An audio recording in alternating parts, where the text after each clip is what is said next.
We bleed orange and black. Welcome back to We Bleed Orange and Black, the podcast for Halloween and horror lovers. My name's Jeff. And I'm Ryan. And it's time once again to put up your spooks. Ladies, gentlemen, canids and chiroptera, grab your garlic, polish your silver, and get ready for a night of hard-fighting, monster-on-monster action! In this corner, feasting and beasting, Twilight Zone, and the challenger, scarying and burying, Big Wolf on campus! Save room for dessert, because this is Put Up Your Spooks!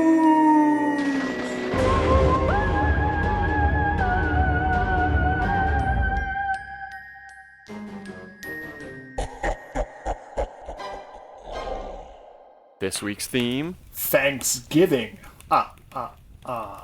My offering this week is an episode of Tales from the Crypt, Season 2, Episode 18, called The Secret. We begin at a spooky orphanage. Thunder, lightning, full moon, the works. And we watch as a boy tiptoes down the stairs to nick some food from the fridge. On the way back, he overhears the head shrew, time to shrew, 30 seconds, complaining about the boy, Theodore. Theo's past the prime age for placement, and when this other woman, who's sort of being berated by the head shrew, Miss Helen, asks what happened to Theo's parents, the shrew says, "You must never, ever mention his real parents, or his behavior problems." The shrew catches Theo and accuses him of spying. He says, "I'm bigger than all the other kids. I need more food. I'm hungry." And she yells at him and orders him locked up in his room. The other woman, Miss Heather, or Miss Helen? I don't know. Miss H sneaks him some food and puts him to bed. But the next morning, she's worried that Theo has snuck out through the window. And the head shrew says, he does this all the time whenever he gets upset. All the more reason to get rid of him. Theo returns in muddy, torn PJs. But his luck is about to change, because that night, the Culberts, a weird rich couple, arrive to take him home. Theo doesn't really want to go, so the head shrew bends his ear. Theo asks what really happened to his parents, and she freaks out. Your real parents? They were killed when you were just a little baby. How did they die? The details aren't important. Theo goes to the Culbert mansion. It's packed with antiques and guarded by a vicious guard dog, but there's an awesome playroom full of toys and model trains. Before he can thank his new parents, they shut and lock the doors. The next morning, the manservant, Tobias, played by genre veteran Larry Drake from Dark Knight of the Scarecrow, Darkman, Dr. Giggles, etc., serves him breakfast in bed, and when Theo asks for a glass of milk, he's like, "How about a milkshake?" Theo is curious about the bars on the windows, but he just goes right into a montage of playing with toys and absolutely gorging himself on decadent foods. The Culberts take him for an evening stroll, and he's like, "Why can't we go roller skating or to a ball game like a real family?" Alas, his new parents work most nights, but they tell him they are planning a secret surprise for him. The next day, Theo asks Tobias to hang out, and they have fun, but Theo is longing for his friends and for Miss H back at the orphanage. Suddenly, the Culberts bust in and shout, "Surprise! It's a giant birthday cake." And then they piss off. So Theo finds out that Tobias was an orphan too, who has always worked for the Culberts. And Tobias is sort of really bonding with his kid, and he wishes him a good night. But he returns in a panic to wake him up. Theo isn't feeling well, but Toby tries to drag him out of the house. The Culberts catch him in the act.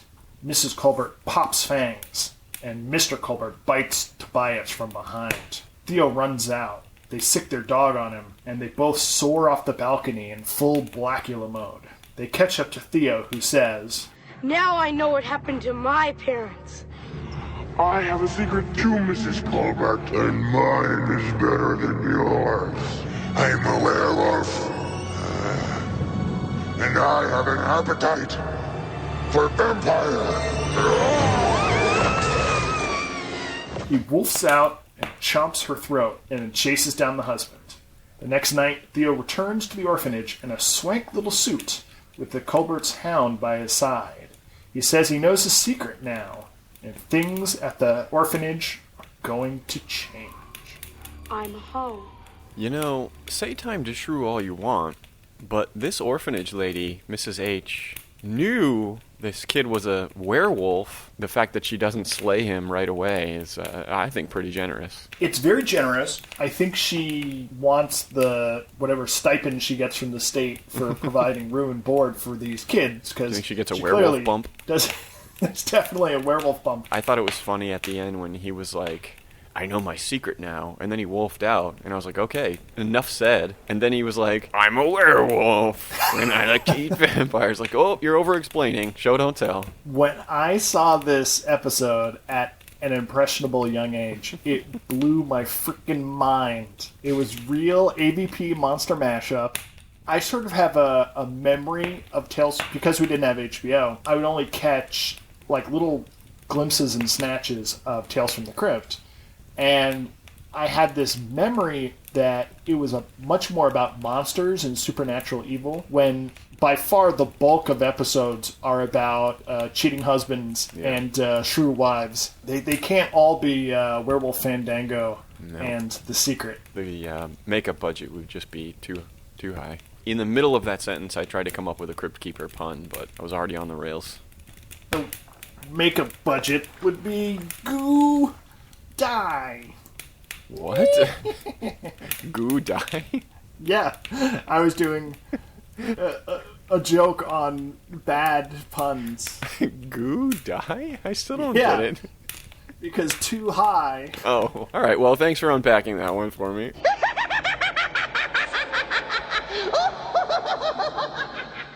I really, really wanted to get an episode of Tales from the Crypt Keeper to match against Tales from the Crypt, but couldn't really do it, and we've been wanting to get Big Wolf on Campus in here for a long time, so... Since day one, Which- I've had Big Wolf on Campus on the list. Not an anthology show, but does follow a Monster of the Week format. Yeah. And I think that's fair game. And I did write a college essay on Big Wolf on Campus, Which you will read which now. must be noted. It's lost. You know, it was on one of those big old-fashioned floppy disks, and maybe it still exists. Do you have any recollection about... What class was it for? It was for my film theory class, so we were watching like Antonioni and German Expressionism, and we were like really digging deep into film, and I wrote a paper on Big Wolf on Campus because I think that the topic had to do with Canadian productions. Okay. But yeah, and I probably got like a C+ on that paper because, of course.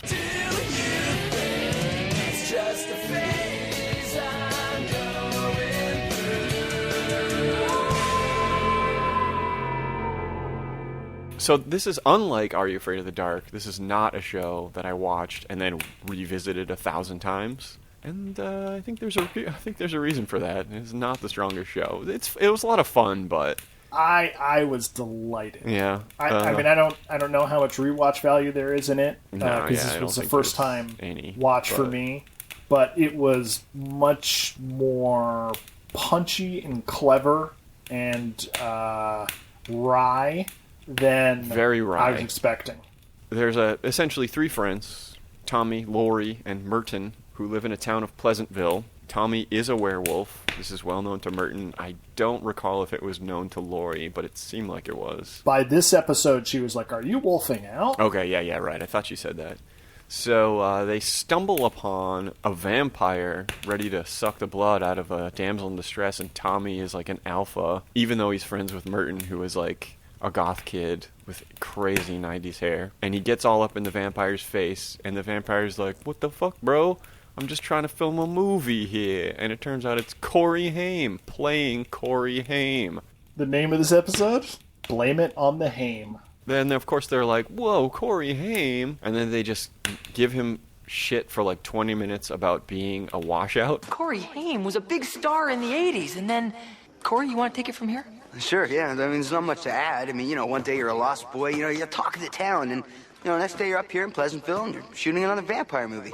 I thought that was very well written, well delivered, and Corey was like a very good sport. Yeah, bravo to Corey Haim for being down. So much of the footage I've seen of Corey, unfortunately, has been of him kind of strung out or sort of burnt out after his mainstream success. And I thought he was really charming in this episode, really clever.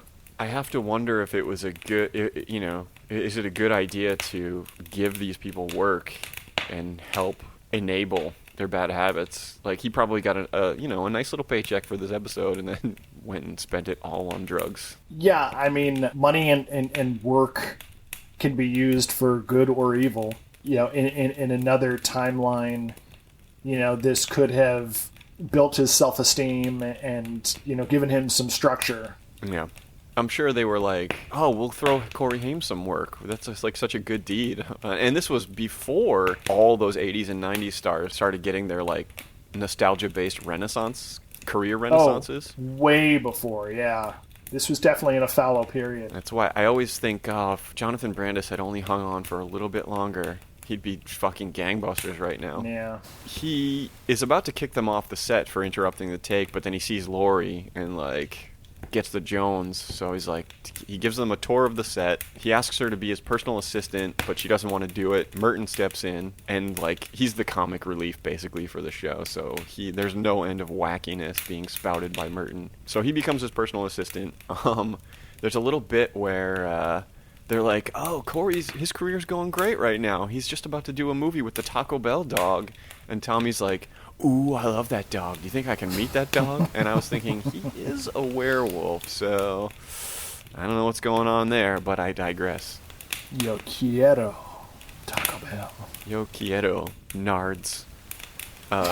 Corey Haim is so infatuated with Laurie that he decides to throw her a role in the movie, and she's like, okay, that sounds good, whatever. And Tommy is Laurie's boyfriend, and Merton is like, whoa, it's awful big of you to let this hunk of burnin' love, Corey Haim, slobber all over your woman. And then Tommy's like, wait a minute, uh-oh. So he gets really jealous, and Laurie tells him that they're about to go film a kissing scene, and Tommy's hands wolf out, Teen Wolf style. Merton brings Tommy into Corey Haim's trailer. It's just full of vampire stuff. There's a coffin in there. And then they leave the trailer, and then camera tilts up, and there's a bat on the ceiling. It flips down, and it's Corey Haim, and he transforms into a real vampire with a real vampire face, which was pretty cool, actually. That was awesome. Much better. Like they blew all of the season's werewolf makeup budget on this one vampire face. I wonder if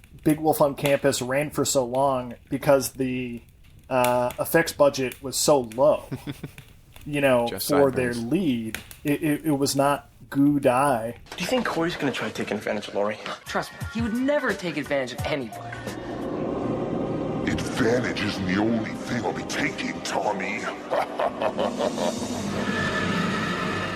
So Tommy just keeps getting more and more jealous. Corey Haim is in his trailer drinking blood out of a blood bag. Merton barges in and is like, what are you drinking blood for? And then Corey Haim is like, don't worry, it's just a donation.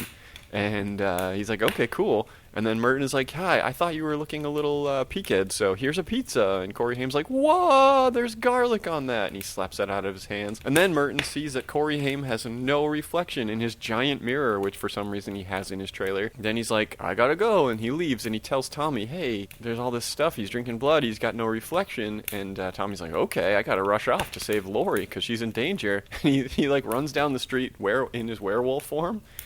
And then after he leaves, Corey Haim calls Merton to come back to his trailer. Then cut to Tommy finding Laurie and Corey Haim, and he's like, I had to find Laurie fast to tell her all those things Merton found out about Corey.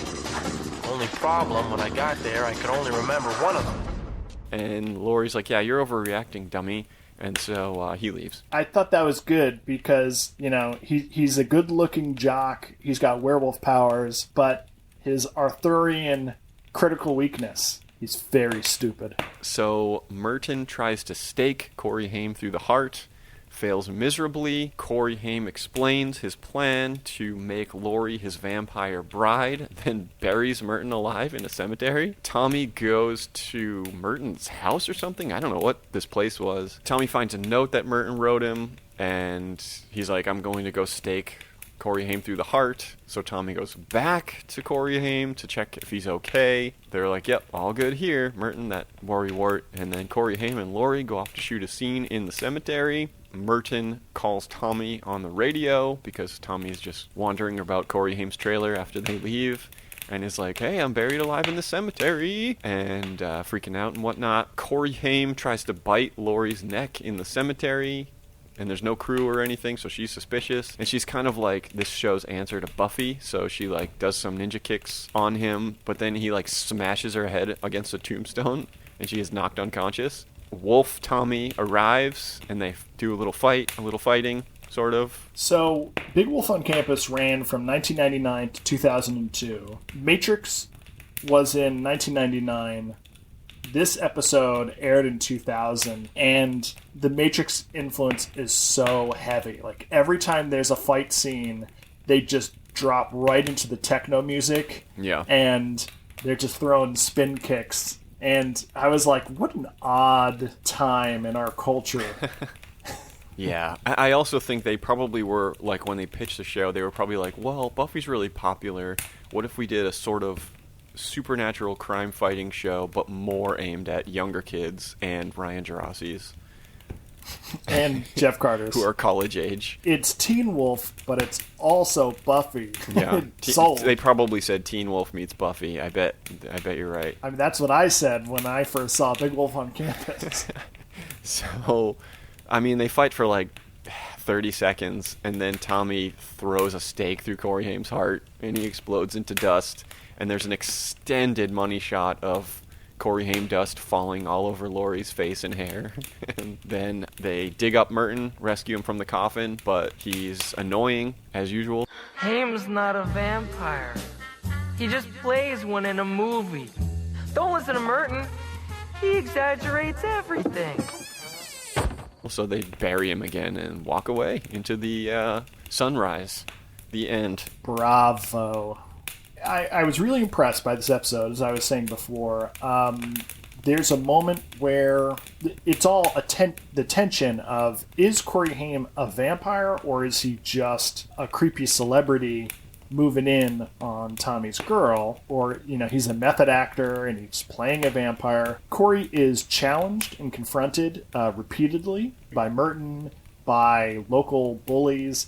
And he's always, like, so sweet and disarming, and he's always like, oh, no, I've got a Teen's Choice Award. Go to my trailer, help yourself. Or I'm just cooking up a big pot of stew for the local orphanage. Or I take the profits from my movies and I donate them to Corey's Kids, a special charity. It's all kind of dotted in throughout, so he really seems like a good guy, even when he's clearly putting the moves on Lori. There's one scene where Merton is talking to Tommy, and Merton walks by with an apple, and he goes to, like, take a bite, and then he pauses before biting, and he says something, and that exchange keeps going with Merton, like, keep going to bite the apple, and then keep stopping at the last second to say something, and it's like this beat, bite. And it's like a little instance of, like, comic timing. And there's all these just little looks to camera and just really quirky buttons and stuff. But, like, this is like a self-aware show. It's cleverly written. I just thought there was a lot of jokes in there, and the actors were, like, kind of really serving the material really well. Mm-hmm. Yeah, I think they probably had a lot of fun with it. I loved it enough back then to write a paper, a college paper on it. I do think there were a lot of double beats in the episode, though, where they're kind of like, he's a vampire, he's not a vampire, I'm jealous again, I'm jealous a third time. I feel like they paid off all those double beats, because when Tommy finally gets to the point where he should have his hero moment, he's been thoroughly disabused of the notion. Yeah. And no one can convince him otherwise. And even when he's talking to Merton on the radio, he's like, no, you're overreacting. There's no way Corey Haim's a vampire. And Merton's like, I'm literally buried alive. And then when they dig up Merton, he is like, no one listens to Merton. Corey Haim's just a regular guy. And that's what annoys him so much, that they bury him alive and kill him. Perhaps we should do a separate podcast where we just watch Big Wolf on Campus. I've been saying that since day one. So Merton is kind of a coward and kind of a milquetoast, but he must have asked Tommy to bite him at some point, right? Because Tommy is a werewolf, but he doesn't lose control. He's not evil. All he does is get awesome sideburns and have superpowers. So Merton, as a goth kid, would want that.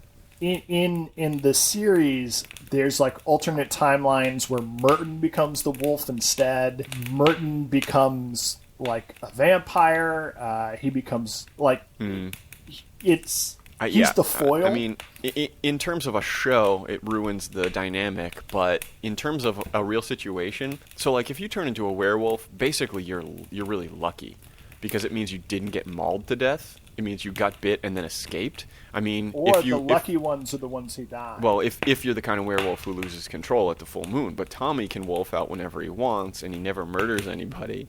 So if you had the opportunity to get that kind of werewolf power in a safe environment, like a clinical trial where you knew you weren't going to get mauled to death, he just has to bite you on the hand once, man, you're going to take that bite. Unless Tommy's not willing to give it for some dick reason. A, Tommy doesn't want to give up his star status. Yeah, that's his true. alpha status. Yeah. And B, Merton, being of such weak and cowardly character, would immediately go berserker and just slaughter and murder half the town. Pleasantville. Now that's a story. Come on. Yeah, that's how they end season 3. You're gonna bite me now, aren't you? No, I don't think so. You look really sick. Get pale for me. What are you, anemic? All right, let's get into some ratings. Tales from the Crypt, time to shrew, 30 seconds. Yeah. Tales from the Crypt, body count, 3. Big Wolf on Campus, body count, 1. 1. Scare/shock factor for Tales from the Crypt. As a kid, definitely shocked. Is it scary? I think it had some style. It felt kind of like a Burton-y type of a thing to me. And just like the electric blue nighttime shots were really vivid and crazy. Scare factor for Big Wolf on Campus? 0. Unless you count being buried alive, but it was played for comedy, so... Yeah, it's all played for comedy, Doesn't count. I guess it doesn't really count. Comedy factor? High? Yeah, comedy factor high. Yeah, I think that's a good match for that show. Gross factor.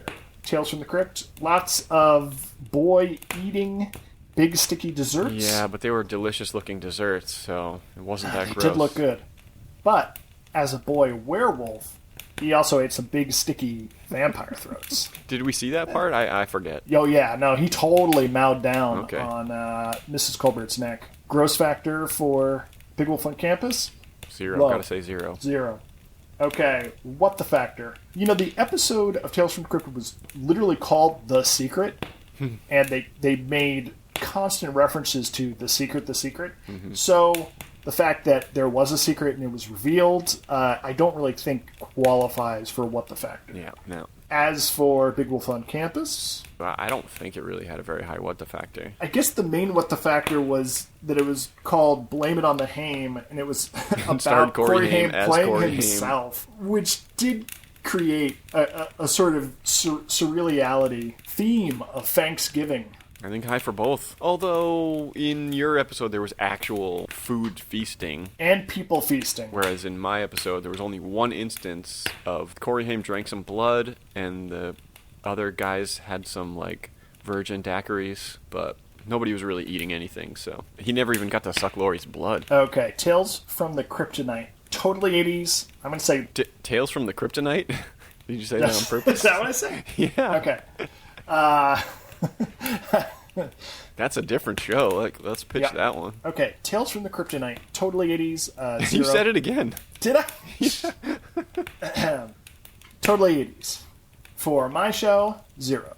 Wow, oh my god, I can't believe you're not trying desperately to find some totally 80s in there. Like, oh, there was a lady, so ladies are from the 80s. Well, ladies were from the 80s. Hella 90s. Big Wolf on Campus is hella 90s. Hella 90s. Mutton chops, spiky in the front hair, fucking jean jackets. There's even a line of dialogue about the character that Corey Haim wants Laurie to play, having to look good in a jean jacket. First of all, jean jackets are 80s, first and foremost. Well, yes, I suppose. But you've got Matrix all over the place. Yeah. That's Buffy. 99. It is very Buffy-inspired.